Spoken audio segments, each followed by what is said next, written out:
গাজীপুরে বিএনপির স্থায়ী কমিটির সদস্য অবসরপ্রাপ্ত ব্রিগেডিয়ার জেনারেল আ.স.ম হান্নান শাহের মৃত্যুবার্ষিকীতে স্মরণ সভা করবে বিএনপি। এতে প্রধান অতিথি হিসেবে উপস্থিত থাকবেন বিএনপি মহাসচিব মির্জা ফখরুল ইসলাম আলমগীর। এ বিষয়ে আরও খবর নিয়ে আমাদের সাথে যুক্ত আছেন সহকর্মী রহিম রুমন।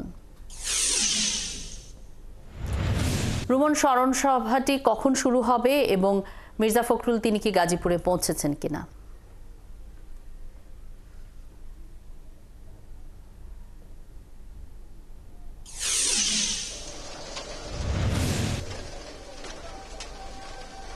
অতিথি বিএনপি মহাসচিব মির্জা ফখরুল ইসলাম আলমগীর গাজীপুরে পৌঁছেছেন এবং এই জুমার নামাজের পরেই তার যে গ্রামের বাড়ি, সেই গ্রামের বাড়িতে তার যে কবরস্থান, সেখানে তার কবর জিয়ারত করবেন এবং তারপরে তার স্মরণে একটি স্মরণ সভা হবার কথা রয়েছে। এবং এখানে যে আপনি জানেন যে আজকে বৃষ্টির বাধায় যে বৈরী আবহাওয়া, সেই আবহাওয়ার কারণে একটু আমরা আসলে ছবিটি দেখাতে পারছি না, কারণ যেই 12টার পর থেকে গাজীপুরে প্রচন্ড রকমের বৃষ্টি হচ্ছে।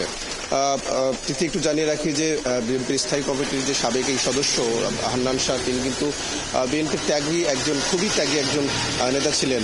যদি বলি যে বিএনপির কঠিন সংকটময় সময়, যদি 1/11 বা যখন সাবেক রাষ্ট্রপতি জিয়াউর রহমানের হত্যাকাণ্ড হয়েছিল, তারপরে যে তার যে ভূমিকা, সেই ভূমিকা এবং দলের যে হাল ধরবার যেই একটি নেতৃত্বের যে শক্তি, সেই প্রচন্ড রকমের শক্তি কিন্তু তার ছিল।